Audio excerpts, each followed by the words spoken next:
రాము ఒక ఫోటోగ్రాఫర్. అతని వయస్సు 27 ఏళ్లు.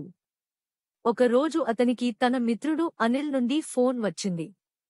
ఓ రాము, ఓ చిన్న ప్రాజెక్ట్ ఉంది. మల్కాపూర్ దగ్గర ఒక పాత బంగ్లా ఉంది. ఒక డాక్యుమెంటరీ షూట్ చెయ్యాలి.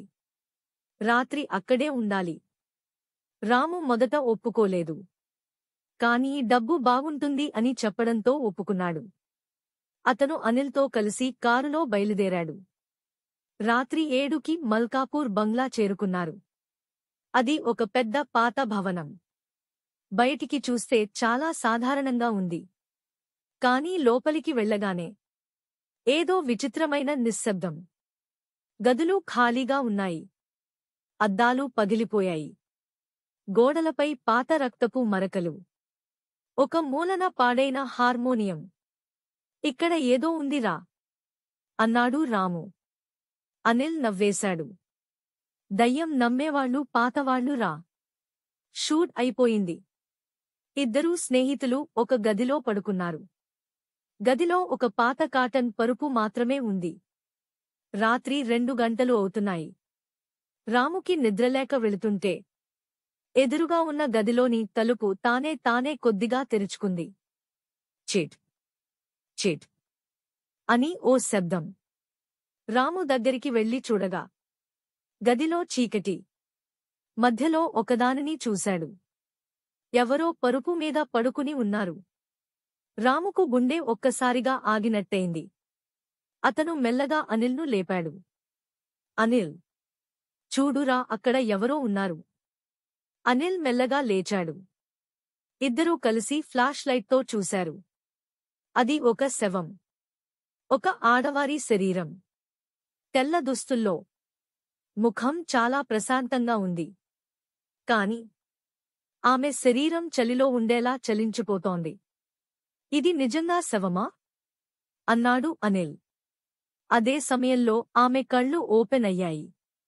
రామోనిల్ ఇద్దరూ షాక్ అయ్యారు. ఆమె కళ్ళు నేరుగా వారిని చూస్తున్నాయి. ఎలాంటి హడావిడి లేకుండా. ఆమె నెమ్మదిగా కూర్చుంది. అమ్మాయి మాట్లాడలేదు. నెమ్మదిగా కిందికి చూస్తూ తిరిగి పడుకుంది. అనిల్ భయంతో తల తిప్పాడు. వెళ్ళిపోదాం రా. వెంటనే బయటికెళ్లే ప్రయత్నం చేశారు. కాని తలుపు లాక్ అయిపోయింది. ఇంటి తలుపు తానుగా మూసుకుంది. మరలా ఆ అమ్మాయి తల తిప్పి వీళ్ల వైపు చూసింది. ఇప్పుడు ఆమె ముఖం నల్లగా మారింది. పెదవులు నెమ్మదిగా ఫాటుతున్నాయి. కళ్ళు నెమ్మదిగా గుండ్రంగా తిరుగుతున్నాయి. ఆమె నెమ్మదిగా చెప్పింది, ఇక్కడ నేను 18 ఏళ్లు నిద్రిస్తున్నాను. నన్ను నిద్రలేపినది మీరు.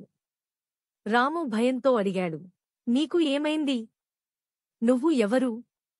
ఆమె చిన్నగా నవ్వింది. నేను లక్ష్మి.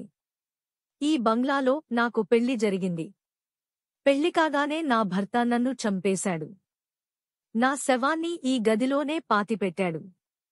అప్పటినుంచి నా ఆత్మ ఈ గదిలోనే నిద్రిస్తుంది. రాము గుండె చప్పుడు విన్నాడు. అనిల్ ఒక్క పదం కూడా మాట్లాడలేకపోయాడు.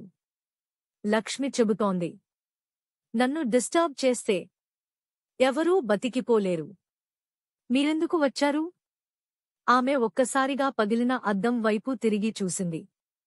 ఆ అద్దంలో వాళ్ళిద్దరూ కనబడలేదు. అక్కడ కనిపించినది 3 మృతదేహాలు. రాము, అనిల్ మరియు ఒక మూడో వ్యక్తి. రేపటి రోజు స్థానిక పోలీసులకు ఫోన్ వచ్చింది. ఓ పాత బంగ్లాలో 2 యువకులు మృతదేహాలుగా కనబడారు. వారికి ఎలాంటి గాయాలు లేవు. గుండె ఆగిపోయినట్లు డాక్టర్లు చెప్పారు. పోలీసులు పరిశీలించగానే మూడో గదిలోని పరుపుపై ఒక మహిళ శరీరం ఇంకా అలాగే ఉంది. 18 ఏళ్ల క్రితం చనిపోయిన లక్ష్మి. అయినా ఆమె ముఖం చల్లగా, ప్రశాంతంగా ఉంది. అలాగే నిద్రలో ఉన్నట్టుగా. ఇంకా బతికిన శవం. మల్కాపూర్ పోలీస్ స్టేషన్లో యువ అధికారి కృష్ణగారు ఫైల్ చేతిలో పట్టుకుని ఆలోచనలో మునిగిపోయారు. 2 మృతదేహాలు. గుండె ఆగిపోవడం. కాని గదిలో కాంతిని తాకినప్పుడు కనబడిన 3 రూపం ఎవరిది? అతని సహాయ అధికారి చెప్పాడు.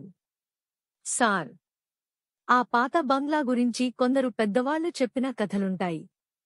ఏదో లక్ష్మి అనే యువతి శవం గదిలో నిద్రిస్తుందని. సత్యమా అబద్ధమో మాకు తెలియదు. కృష్ణగారు అప్పటికే వింటే దాన్ని పూర్తిగా నమ్మలేకపోయినా ఒక్కసారి ఆ బంగ్లాను తనివిగా చూడాలని అనుకున్నారు. రేపు ఉదయం పాత బంగ్లా దారి పట్టారు. బంగ్లా లోపల అడుగు పెట్టగానే మళ్లీ అదే నిశ్శబ్దం. తలుపులపై పూత ఊడిపోతోంది. గోడలు ఓ శబ్దం లేని అరుపుతో ఉన్నాయి. కృష్ణగారు ఒక గదిలోకి అడుగు పెట్టగానే మెత్తని గాలిలో ఓ గొలుసు తగిలినట్టుగా అనిపించింది. మెల్లగా ముందుకు నడిచారు. ఆ గదిలో ఫ్లోర్ మీద ఓ పెద్ద తెల్లచీర కనిపించింది. పక్కనే ఎర్రటి ముద్రలు, ఏవైనా బొటనవేళ్ల గుర్తులు లాగా ఉన్నాయి. నెమ్మదిగా పైకి చూస్తే గోడపై ఆ ముద్రలు పైకిపోతూ కనిపించాయి.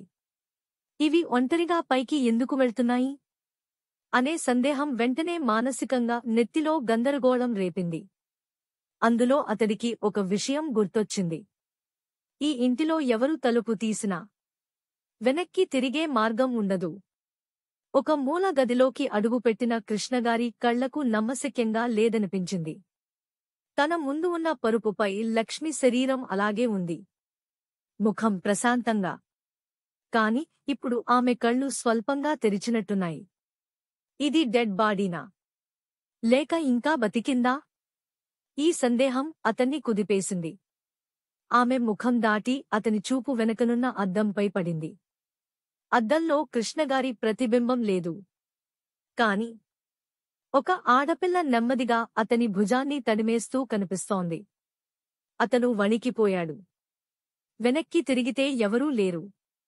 కాని వెంటనే అతని చెవిలో ఓ శబ్దం. నా నిద్రను మీరు ఎప్పుడూ డిస్టర్బ్ చేస్తారన్నది నాకు తెలుసు. బంగ్లాలోని ఓ బీరువాలో పాత ఫోటోలు కనిపించాయి. ఒక ఫోటోలో లక్ష్మి నవ్వుతోన్న ముఖం. ఆమె పక్కన అనిల్, రాము కూడా ఉన్నారు. అతను షాక్ అయ్యాడు. ఇది ఎలా సాధ్యం? వీళ్ళిద్దరూ గత వారం మాత్రమే చనిపోయారు కదా? కాని ఈ ఫోటో 20 ఏళ్ల క్రితం తీసినట్టు ఉంది. ఇది ఓ మాయభూమి. ఇందులోకి ఎవరైనా వస్తే వారి గతం కూడా మార్చబడుతుంది. బంగ్లా వాళ్ల మనసు చదివి వారి జీవితంలో నుంచే ఒక భాగమై చంపేస్తుందా? అంతలో అతనికి దొరికిన ఓ పుస్తకం. శవాల గదుల్లో జీవించే ఆత్మలు అనే తలుపుతడిగా ఉంది. దానిలో రాసుంది, శవం అన్నది శరీరం కాదు. అది ఒక భావన. చావుతో ఆగిపోని మనుషుల బాధలు ఒక రూపమవుతుంది. అదే శవం. అది నిద్రలో ఉంటుంది. దానిని మేల్కొలిపితే మనం నిద్రపడతాం శాశ్వతంగా. కృష్ణగారు ఒక్కసారి చూశారు. తాను కదులుతున్నాడా? లేక ఇప్పటికే నిద్రలో పడ్డాడా? తన చేతులు చలిస్తున్నాయి. కాని శరీరం కదలడం లేదు. లక్ష్మి మెల్లగా నవ్వుతోంది.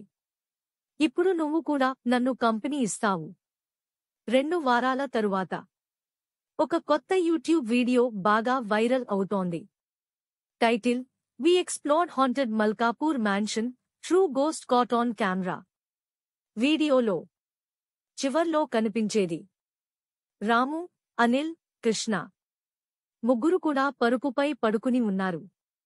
కళ్ళు మూసుకుని, చెరచేయలేని చిరునవ్వుతో. వీడియో కామెంట్స్లో చివరి లైన్: ఇది తీయడానికి వెళ్లిన క్రూ ఎవరూ తిరిగి రాలేదు. కాని ఈ వీడియో ఎవరు అప్లోడ్ చేశారు? Part 2 continuous.